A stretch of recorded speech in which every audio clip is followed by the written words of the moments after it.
Imperios.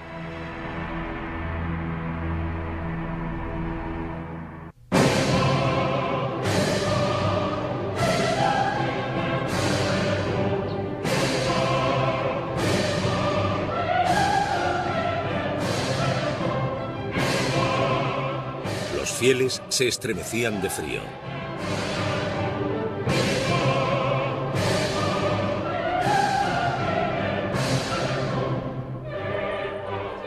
En Notre Dame resonaba el eco de 400 voces e instrumentos musicales.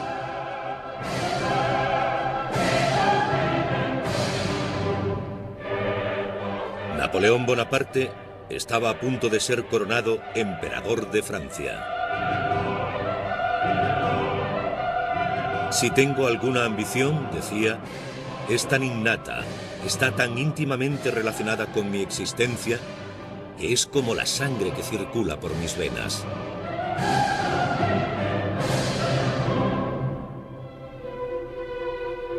Era el 2 de diciembre de 1804. Napoleón tenía 34 años. Su fe en su estrella estaba justificada. Solucionando los problemas de la revolución que sacudieron a toda Europa, el joven teniente de Córcega había ascendido al rango de general. Se había casado con la mujer que amaba, Joséphine de Beauharnais, y no dejaba de conseguir victorias en el campo de batalla. Se había convertido en el personaje más poderoso de Francia. Y allí estaba aquel joven corso derribando a auténticos imperios, haciendo que los reyes perdieran sus coronas, provocando una fe mágica en él.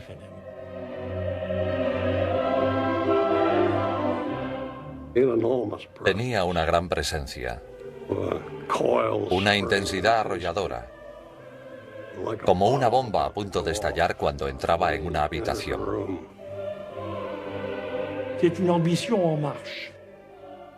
Era un ambicioso en acción. A medida que pasaba el tiempo, solo confiaba en sí mismo. Se consideraba invencible.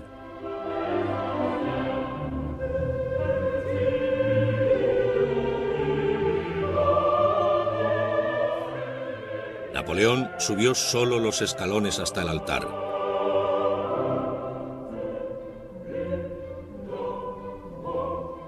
Tomó la corona con sus propias manos y la alzó. Después, él mismo se la puso. Napoleón.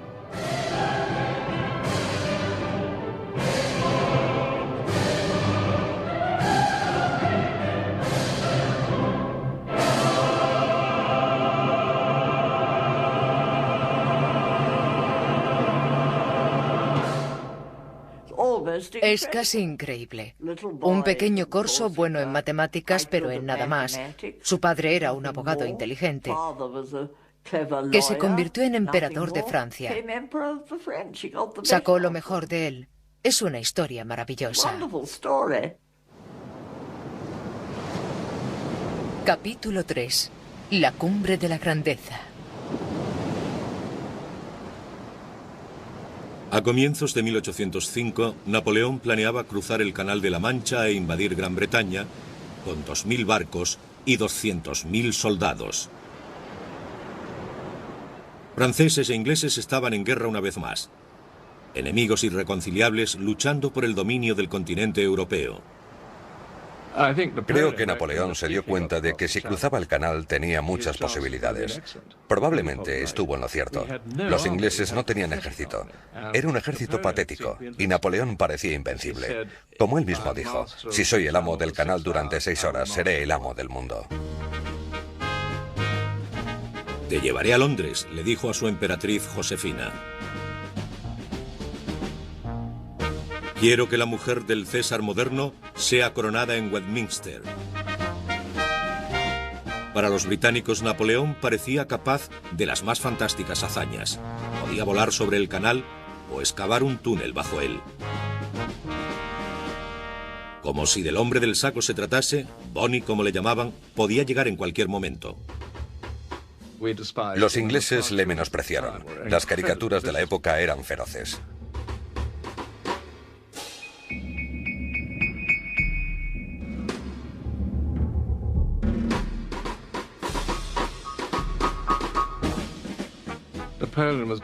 Napoleón era retratado como un pequeño corso advenedizo y Josefina como una fulana. Era un enano enfrentándose al gran poder del sistema británico. Por otra parte, las madres le decían a los niños por la noche: si no rezas tus oraciones, Bona vendrá a por ti. Los colegiales ingleses estaban aterrorizados por una nana popular. Niño, niño, niño travieso, calla, no digas una palabra. Calla, no digas nada, o Bonaparte vendrá y te llevará. Niño, niño, él te oye cuando pasa por la casa. Y miembro a miembro te los arrancará, como se matan el gato y el ratón.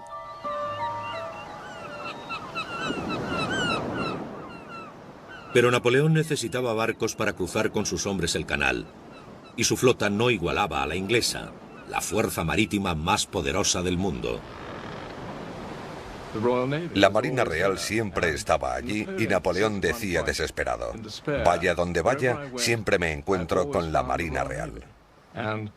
En agosto de 1805 se dio cuenta de que no podía invadir Inglaterra todavía.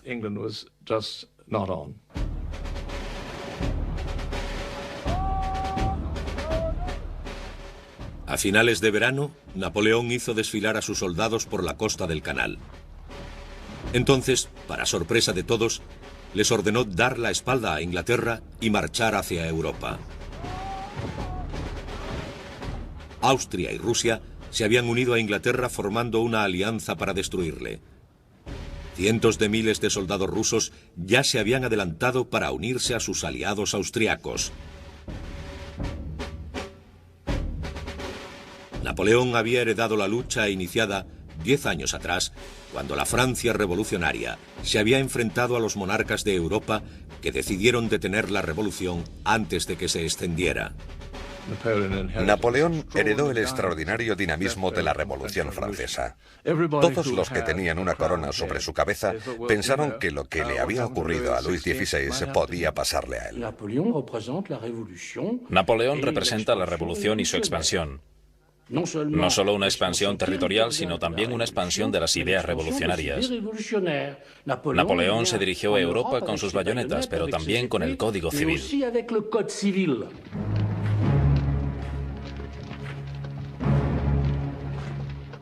Cansados después de tantos meses de espera, sus soldados estaban ansiosos por luchar. Eran muy disciplinados, endurecidos veteranos de las guerras en Italia y en las tierras del Rin. Napoleón les llamó el Gran Ejército. Tenía un puñado de hombres duros, entrenados y fuertes que se conocían. Había generales y civiles. Él solo tenía que arengarles. Eran los hombres más temidos del continente. Podían empezar a desfilar antes del amanecer y tras un breve descanso continuar hasta la caída del sol. El emperador ha descubierto un nuevo modo de dirigir la batalla, dijo un soldado. Hace uso de nuestras piernas en vez de usar nuestras bayonetas. Imagínense tener que transportar entre 20 y 40 kilos de raciones, mosquetes y cartuchos. La mayoría de los soldados eran granjeros crecidos en la miseria y acostumbrados a andar todo el día. Estos hombres solían marchar 45 kilómetros al día. Marchaban durante horas, paraban y volvían a caminar durante 3 o 4 horas más hasta que paraban de nuevo. Comían mientras andaban.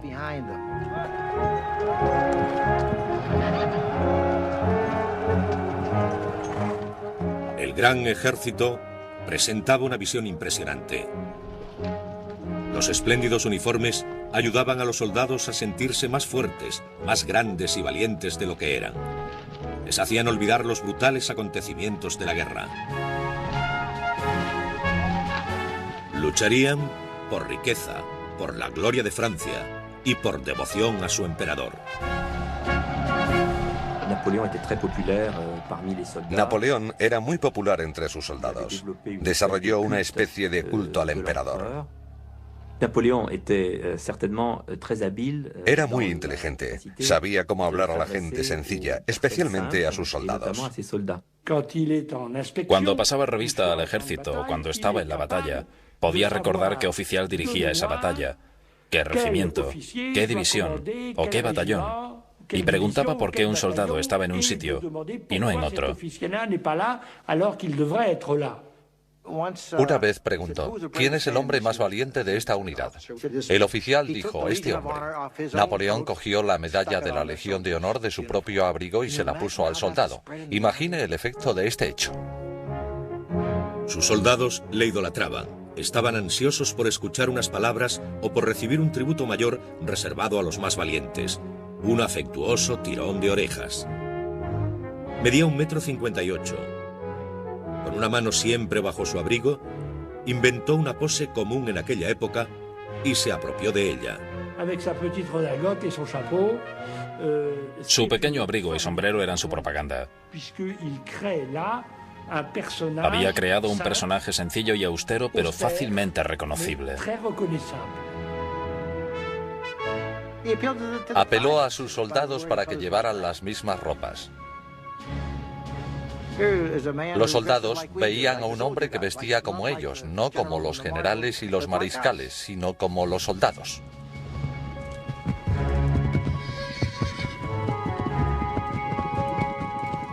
Napoleón guiaba a sus hombres con mano dura, pero él seguía el mismo ritmo. Podía montar a caballo durante 10 horas seguidas. A menudo comía montado en el caballo. Dormía en una pequeña tienda de campaña o bajo las estrellas, tumbándose en su saco de dormir a las 8 y levantándose tan solo unas horas después para pasar el resto de la noche estudiando informes y planeando estrategias. Y todavía encontraba tiempo para escribir a Josefina, recordándole su amor y rociándola de besos por todas partes.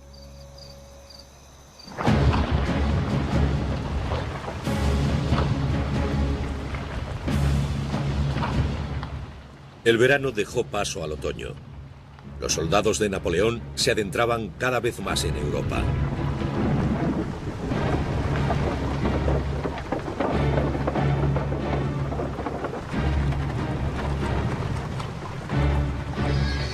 Esperándoles se encontraban los dos ejércitos enemigos que les superaban en número a razón de 2-1.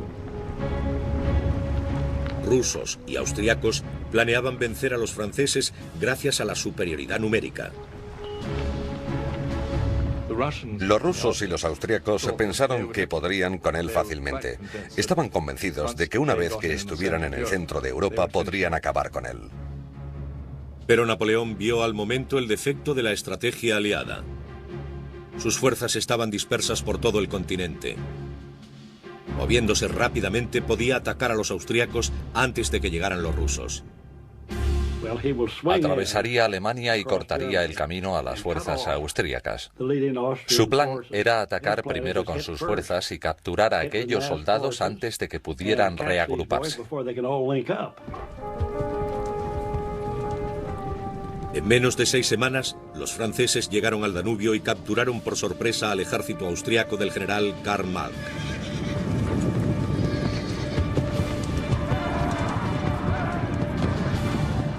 Mientras su enemigo dudaba, Napoleón hacía el ataque decisivo.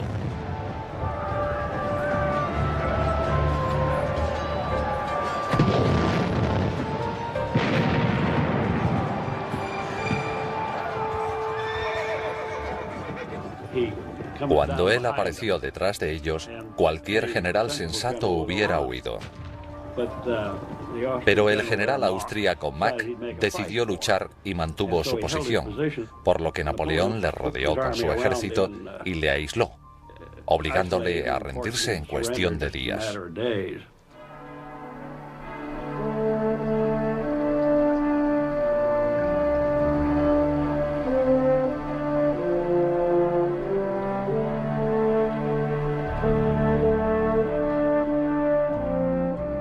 $20.000 hombres se rindieron. Mack había perdido a casi todo su ejército. No quería luchar más que con los ingleses, dijo Napoleón al general austríaco derrotado, hasta que tú llegaste y me provocaste. Todo imperio tiene un fin.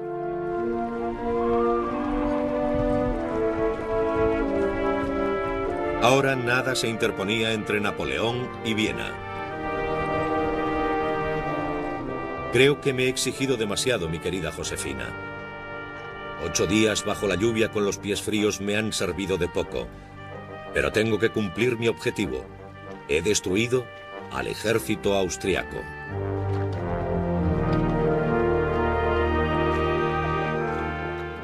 Napoleón se había movido a gran velocidad con 200.000 hombres marchando 750 kilómetros en 40 días.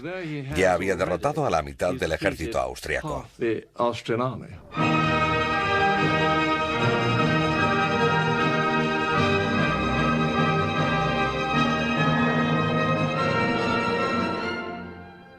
El 14 de noviembre, Napoleón llevó a sus soldados a Viena, capital del Imperio austriaco.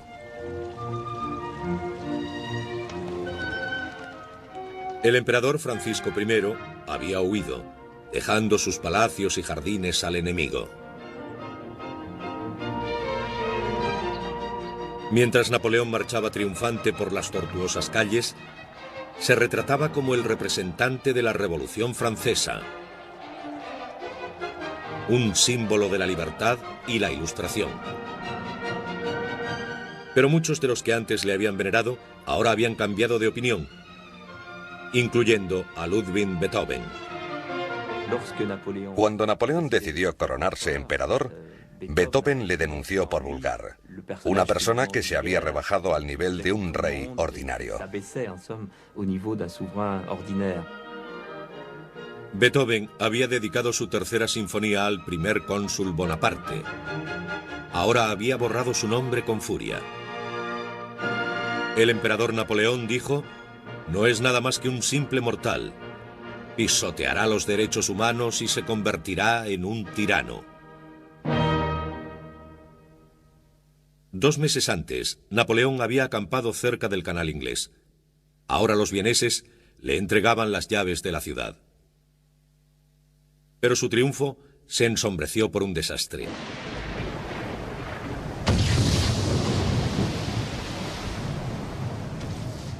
El 21 de octubre, el almirante inglés Horacio Nelson había capturado a la flota francesa en Trafalgar, destruyéndola casi por completo, aunque le costó su propia vida. Gran Bretaña había perdido a su mejor marino, pero los franceses nunca más se atreverían a retar al poder de la marina inglesa. Napoleón nunca más tendría una flota con la que contar, y ahora, en diciembre de 1805, el gran ejército estaba en peligro. Aunque Napoleón había vencido al ejército austriaco y ahuyentado al emperador de Viena, su conquista amenazaba con deshacerse. Era invierno, diciembre, hacía frío. Estaba rodeado de una población hostil. Los rusos estaban llegando para ayudar a los austríacos. Sus tropas estaban diezmadas. Estaba a miles de kilómetros de París. Toda Europa se había convertido en una trampa mortal. Se encontraba en el centro del continente. Prusia amenazaba ahora con declarar la guerra. El 22 de noviembre, el ejército austriaco y el ruso se unieron en la lucha. 90.000 aliados contra 75.000 franceses. Un hombre sensato se habría detenido y quizá hubiera hecho un trato con los rusos y los austriacos. Tenía 2 opciones, echarse atrás o continuar. Pero él pensó, una batalla más. Cuando terminaba noviembre, Napoleón vagaba por el campo estudiando las batallas de Federico el Grande, mirando todos los mapas.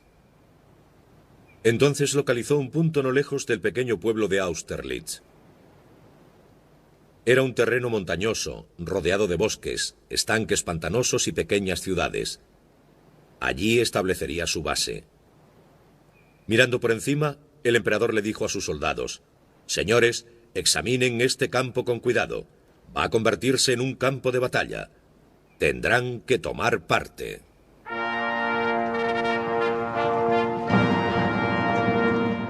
$70.000 soldados rusos también tomarían parte, dirigidos por el propio zar Alejandro. Con solo 28 años, le dijo a uno de sus ayudantes: estoy ansioso por experimentar y ganar una batalla. Quería cubrirse de gloria al derrotar al invencible Corso.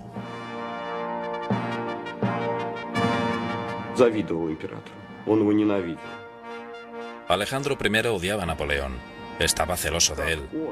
Era un emperador ruso nacido para heredar la monarquía más grande del mundo y había hecho muchas menos cosas que Bonaparte. Tenía un lado místico y pensaba que el destino le había enviado esa misión para organizar Europa y ganar la revolución. Eso le proporcionó cierta fuerza, pero también le hizo imprudente. Vanidoso y con poca experiencia, el joven zar era un objetivo fácil para uno de los mejores estrategas que el mundo haya visto jamás. Napoleón tenía menos hombres, pero si podía controlar la batalla, hacer que el zar le atacara cuando, dónde y como él quería, tendría la oportunidad de ganar. Napoleón sabía que el enemigo era consciente de que se encontraba en una posición difícil y lo explotó. Utilizó la aparente debilidad y la volvió contra su enemigo. Le convencería de que tenía miedo.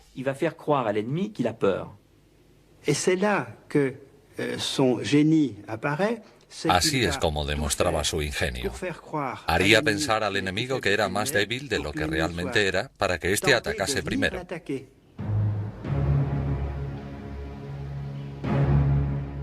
La batalla de Austerlitz estuvo dominada por una meseta inclinada, la meseta de Pratzen. Si quisiera detener al enemigo, dijo Napoleón, ahí es donde debería colocarme. Pero eso desembocaría en una batalla normal, y yo quiero un éxito decisivo. El ejército de Napoleón controlaba las montañas, pero ahora sacrificaría su posición dominante en una estratagema audaz para hacer que los rusos atacaran su flanco derecho. Con una fina línea de soldados a su derecha, ordenó a sus hombres abandonar las montañas y se quedó observando mientras las fuerzas enemigas las ocupaban. Los rusos pensaron que lo habían conseguido. Los franceses contaban con pocas tropas y ellos podían atacar por el sur y acabar con ellos. Napoleón conocía a sus hombres. El zar organizó una reunión urgente y discutieron sobre un ataque inminente. El general ruso Mikhail Kutuzov se negó. Ciego de un ojo por una herida de guerra, el veterano borrachín despreciaba a sus aliados austriacos y temía a Napoleón. Kutuzov intentó calmar el fervor del zar. Presintió la trampa. Quizá no la entendió, pero la presentía. Era un viejo zorro. Advirtió a Alejandro que esperara, pero no le hizo caso. Era un joven zar ruso. Tenía más hombres que Napoleón y no podía aceptar la idea de que Napoleón no fuera vencido. También estaba rodeado por jóvenes soldados de las familias más aristocráticas de Rusia y dijo: Napoleón debe ser derrotado cuanto antes. Pensaban que Napoleón les tenía miedo y que debían atacarle cuanto antes. La lógica del plan de batalla era correcta, pero olvidaron contra quién iban a luchar.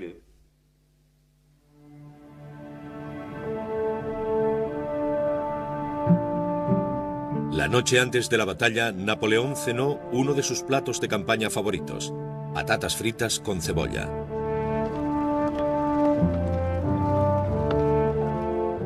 Por todo el campo francés, sus soldados cantaron sus sonatas nocturnas. Ya había pasado revista a sus tropas y había preparado alguno de los cañones él mismo. Apareció como un modelo de optimismo y confianza. Mientras pasaba entre sus hombres, estos le gritaban: «¡Larga vida al emperador!» y ondeaban antorchas encendidas. El campo resplandecía con las luces. Los generales rusos y austríacos que observaban la escena desde lejos pensaban: los franceses están quemando su campamento porque planean rendirse.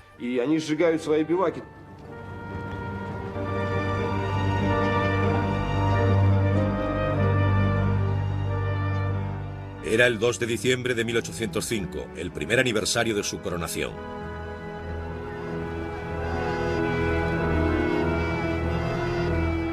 Napoleón dijo a un ayudante: «Esta es la noche más agradable de toda mi vida».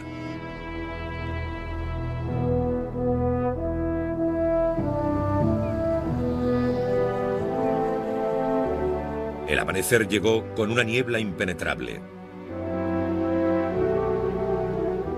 Las alturas de Pratzen flotaban como una isla sobre un mar de niebla.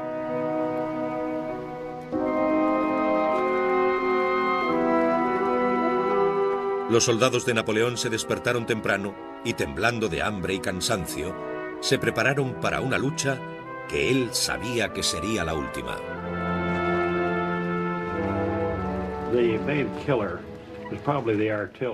El arma más poderosa era probablemente la artillería. Disparaban, atacaban y mataban. Cuando se acercaban en combate cuerpo a cuerpo, se luchaba con bayoneta, lo que era mortal. Había más muertos que heridos. Y también se encontraba la infantería, las armas pesadas. Lo destrozaban y lo aniquilaban todo.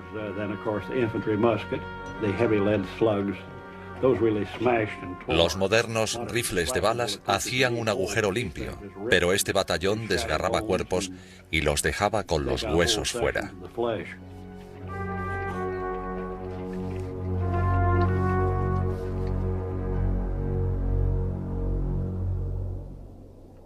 Desde su puesto de mando en la meseta de Pratzen, el zar, ansioso por iniciar la batalla, ordenó a los aliados que bajaran de las colinas hacia el débil flanco derecho de Napoleón, ubicado en el pequeño pueblo de Telnitz.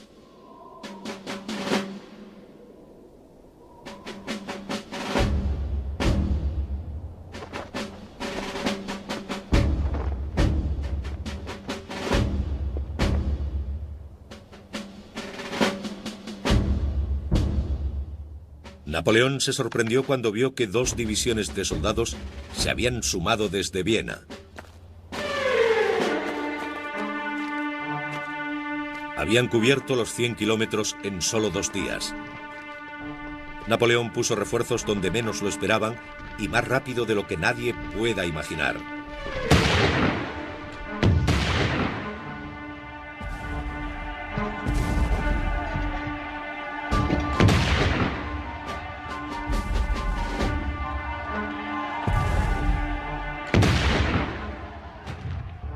Sus tropas, cansadas tras la larga marcha desde Viena, lucharon por continuar. Por ahora, dijo Napoleón, el enemigo está actuando como pensaba, dirigiendo las maniobras según sus órdenes. Napoleón había querido que el enemigo atacara su débil flanco derecho. Ahora tenía suficientes tropas para defenderlo y más que suficientes para su plan: un ataque a la meseta Pratzen que fue abandonada con poca defensa. Napoleón observaba desde su puesto de mando la batalla, esperando liberar su trampa. Escondido entre la niebla, al fondo del valle debajo de la meseta, había 2 divisiones francesas, 17.000 hombres.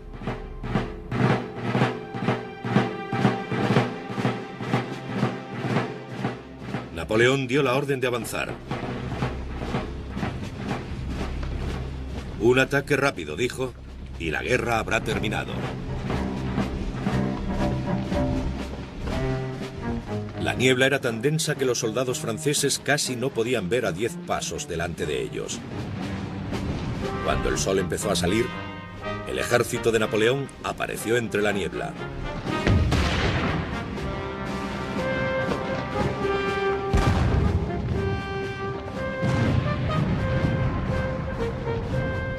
En lo alto de la meseta de Pratzen, el zar observaba la materialización de los franceses en el valle. «Han salido del cielo», le dijo a un ayudante. «Su Majestad», le replicó un ayudante, «debería decir que han salido del infierno».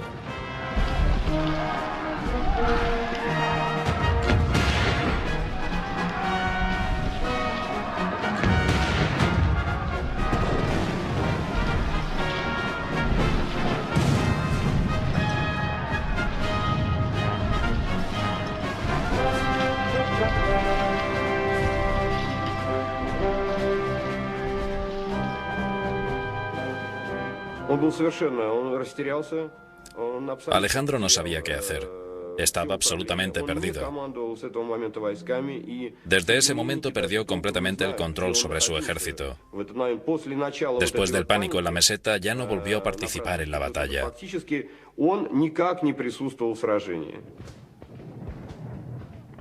Siendo atacados cuando pensaban que eran ellos los que atacaban, dijo Napoleón, se verán a sí mismo medio vencidos. A las 9:30, los franceses controlaban la meseta de Pratzen y demolieron el centro de la posición aliada.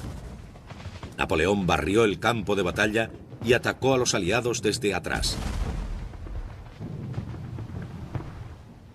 A las 5, Austerlitz quedaba en silencio.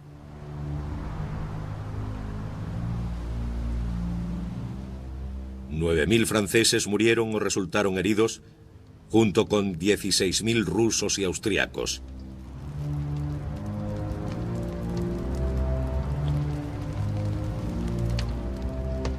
El zar y su ejército se retiraron. Pero el propio emperador austriaco, Francisco I, llegó para acordar la paz con el pequeño teniente de artillería Corso, que se había coronado a sí mismo emperador solo un año antes.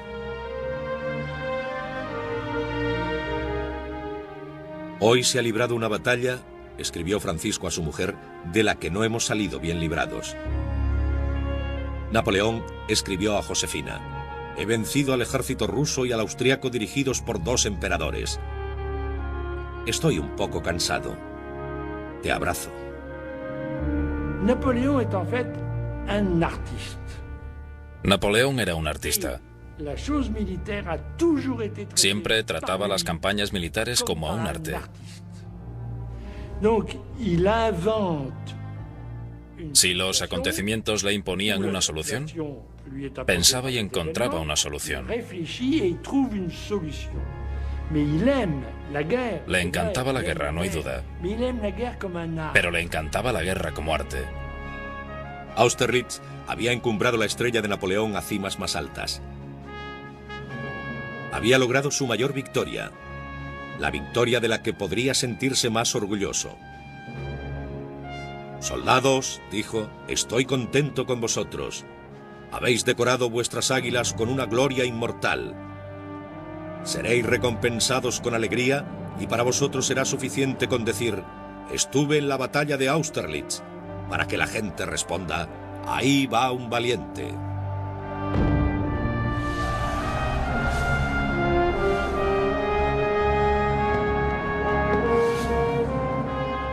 En Francia la victoria causó un gran revuelo. La paz parecía al fin asegurada.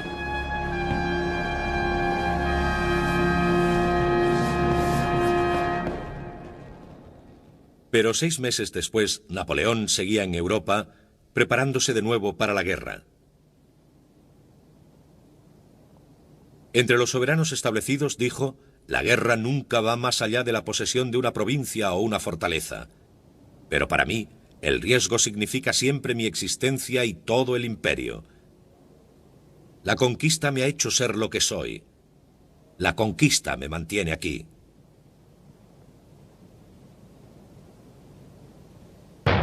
Alarmados por el creciente poder de Francia, los prusianos le retaron. Napoleón hizo un rápido trabajo con ellos. La idea de que Prusia pueda tomar el campo de batalla contra mí, dijo, me parece tan ridícula que no merece discusión.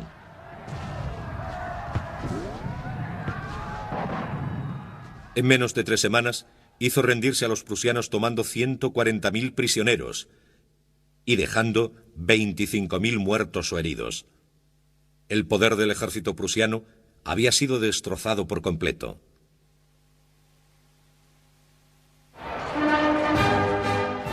Napoleón marchó triunfante por Berlín al compás de la Marsellesa, invocando la revolución, la igualdad y la abolición de los privilegios. Ahora el amo de la Europa occidental acababa con las leyes feudales y obligaba a los países que había conquistado a aceptar las nuevas leyes que había creado para Francia, el Código Civil. Pero él no gobernó en nombre de la libertad.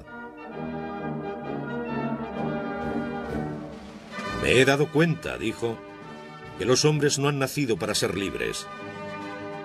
La libertad es una necesidad de una pequeña clase de gente cuya naturaleza les ha dotado de mentes más nobles que las del resto de los hombres. Reinó como los reyes, con 44 palacios diferentes, incluyendo Fontainebleau. Creía que su propia gloria, la gloria de Francia y el espíritu de la revolución eran lo mismo.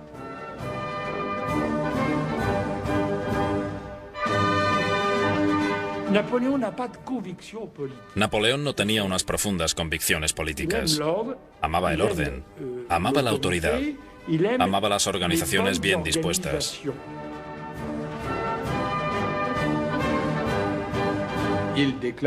Decía, ¿cuál ha sido la causa de la revolución? La vanidad. La libertad ha sido solo un pretexto.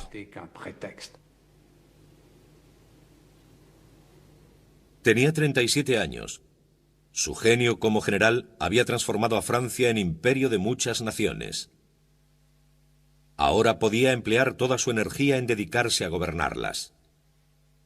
Mantenía sus ojos bien abiertos. Disolvió el gueto judío en Roma, ordenó la ejecución de un librero en Nuremberg por haber impreso un panfleto hostil y se inventó un currículum para el colegio de una niña. Dijo que el trabajo estaba hecho y que estaba cansado. También dijo, no hay límites en cuanto al trabajo que puedo realizar. La jornada de Napoleón duraba 24 horas. No necesitaba dormir mucho. Tenía la facultad de dormir durante pequeños intervalos de tiempo.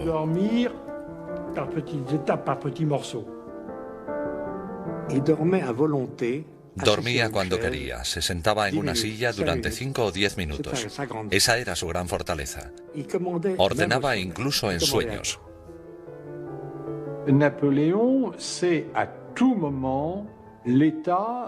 Napoleón siempre conocía el estado de sus finanzas, el estado de su administración y de su ejército. No se le escapaba nada y prácticamente nunca delegaba en nadie.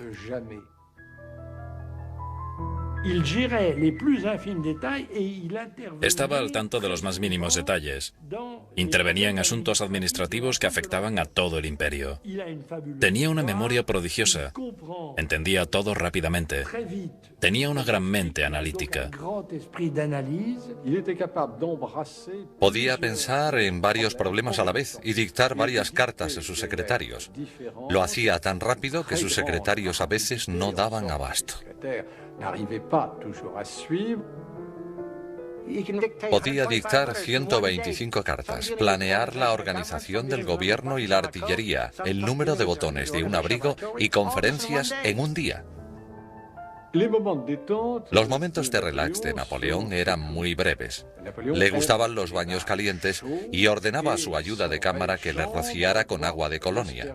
A Napoleón le gustaba mucho el agua de Colonia. Se lavaba cuidadosamente los dientes. En aquella época no había pasta de dientes, pero lo hacía con mucho cuidado. Cuidaba mucho su aspecto personal. Las exquisiteces le aburrían. Prefería el pollo cocido con cualquier tipo de salsa y los macarrones con queso parmesano. La verdad es que no era un sibarita. No se preocupaba de lo que comía y comía muy rápido. Sus cenas duraban 15 o 20 minutos, mientras que el resto de la gente tardaba 2 horas y media. Como miembro de familia corsa, convirtió a sus hermanos y hermanas en miembros de la realeza. Luis se convirtió en rey de Holanda, José en rey de Nápoles y Jerónimo en rey de Westfalia. Necesito a mi familia para estabilizar mi dinastía, decía.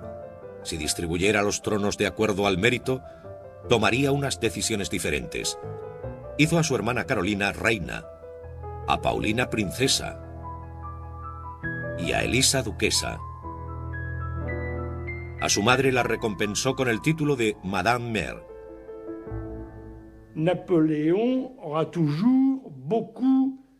Napoleón siempre sintió un gran respeto por su madre. Siempre había sido el niño de su madre, incluso cuando se nombró emperador. Ella estaba encantada con su éxito, pero temía que no durara mucho tiempo. Se dice que solía decir con su acento corso: durará mientras dure.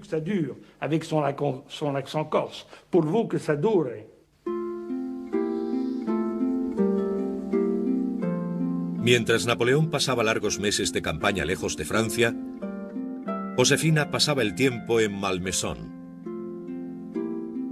No se encontraba cómoda viviendo en los palacios de las grandes familias reales. No estoy preparada para tanta grandeza, decía. Me siento como el fantasma de la reina preguntándome qué hago en su cama. Malmaison fue el refugio de Josefina. Allí cuidaba sus jardines, importaba plantas exóticas, árboles y flores de todo el mundo.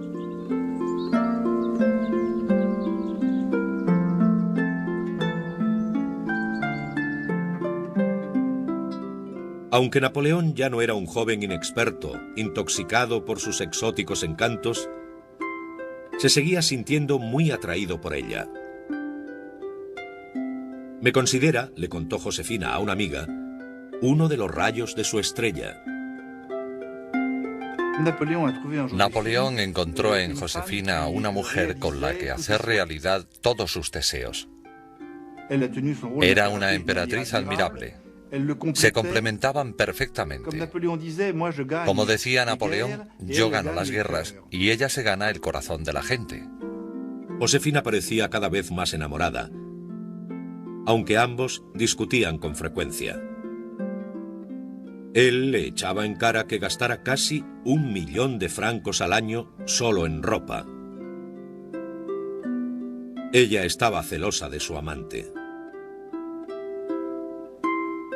Pero él hacía el amor de la misma manera que comía, a toda velocidad. Mi amante, decía, no ocupa mis sentimientos. Es una cuestión de poder. No podía entender por qué Josefina se enfadaba. Se toma las cosas demasiado en serio, decía. Siempre piensa que voy a dejar de quererla. ¿No puede entender que el amor no es para mí?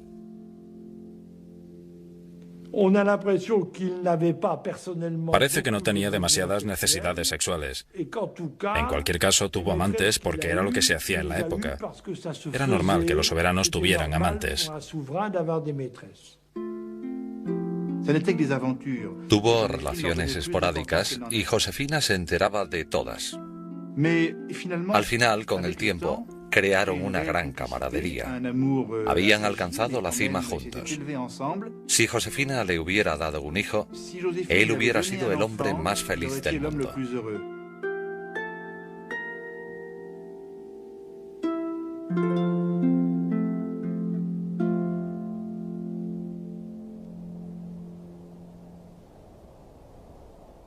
Cuando 1806 estaba a punto de terminar, Napoleón seguía en guerra.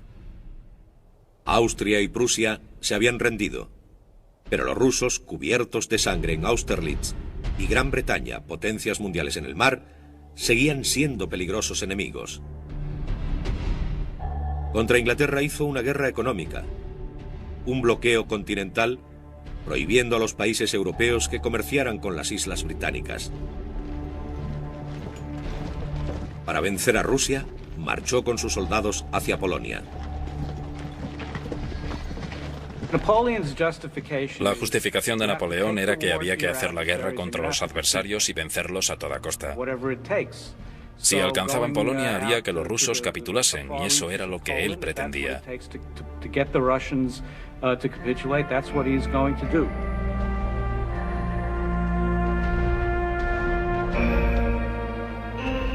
Napoleón estaba en Varsovia cuando quedó atónito por las noticias de un ataque sorpresa ruso. Se retiró primero a Eylau, a 230 kilómetros de la frontera rusa. luego a la vecina Friedland.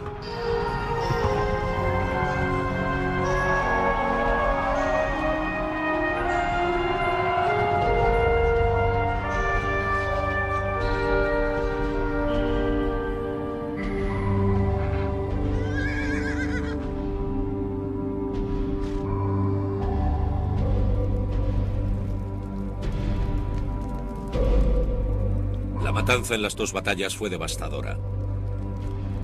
70.000 soldados franceses y rusos murieron o fueron heridos.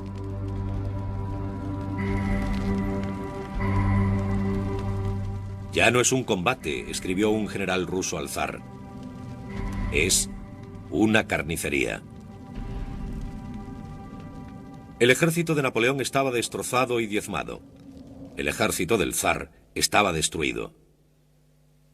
Alejandro dudaba sobre el siguiente paso.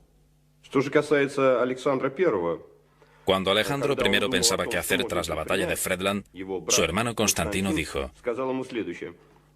Señor, si consideras la idea de luchar contra los franceses, deberías darle a cada soldado un arma y dejar que se pegara un tiro en la cabeza. El resultado sería el mismo.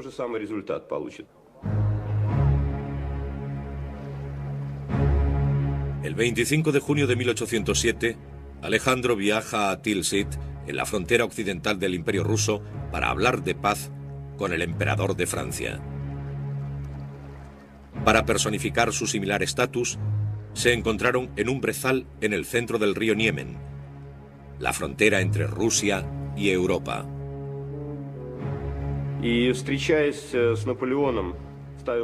Cuando el zar se encontró con Napoleón, tenía un objetivo en mente: encontrar una solución pacífica que le beneficiara. Y lo primero que le dijo en francés a Napoleón fue: Señor, odio a los ingleses mucho más que usted. Y Napoleón dijo: entonces, podemos acordar la paz.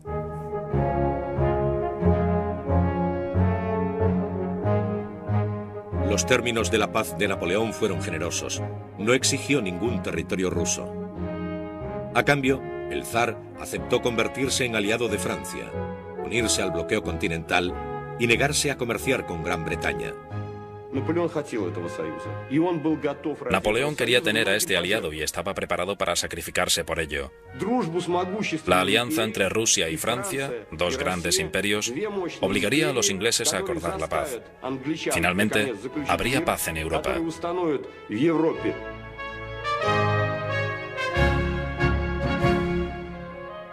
Solo 10 días antes se habían estado matando. Ahora los dos viejos enemigos actuaban como viejos amigos. El zar y Napoleón pasaron muchas horas juntos, pasando revista a sus respectivos ejércitos, recompensando con medallas a los soldados de ambos bandos. Tras 2 semanas, los dos hombres parecían haber creado un fuerte vínculo entre ellos. Napoleón estaba hechizado con Alejandro, al que describía como especialmente atractivo, como un héroe con todas las gracias de un amable parisino.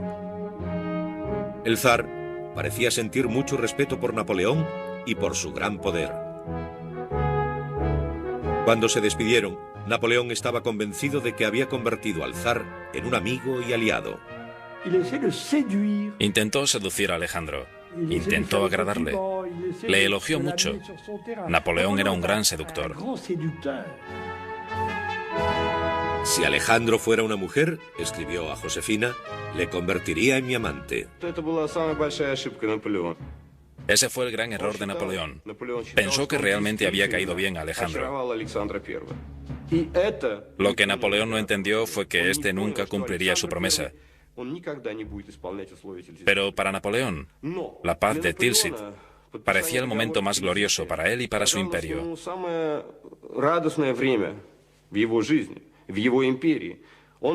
Volvió a París en julio de 1807 rodeado de grandes celebraciones.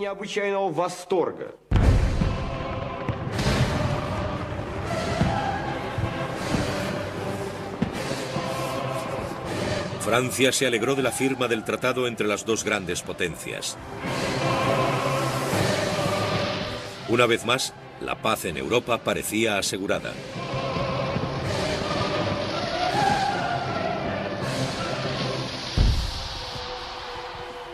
En 1807, el imperio de Napoleón se extendía desde la costa atlántica hacia las estepas de Rusia, desde el Mar del Norte al Mediterráneo.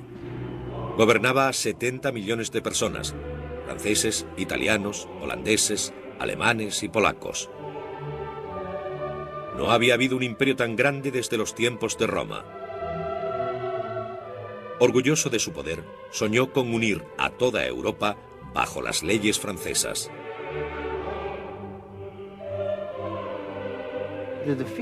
La derrota de Rusia y Prusia fue tan abrumadora que Napoleón estaba asombrado por el éxito. Nunca había imaginado tal hazaña. Empezó a pensar que podía hacer cualquier cosa.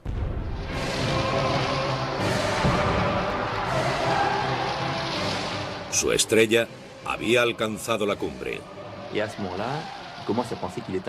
En aquel momento empezó a creer que era infalible, una especie de superhombre, alguien protegido por el destino, por su famosa estrella. Tenía un poder absoluto en Europa y su orgullo era enorme, porque era un antiguo teniente de artillería que había llegado a lo más alto.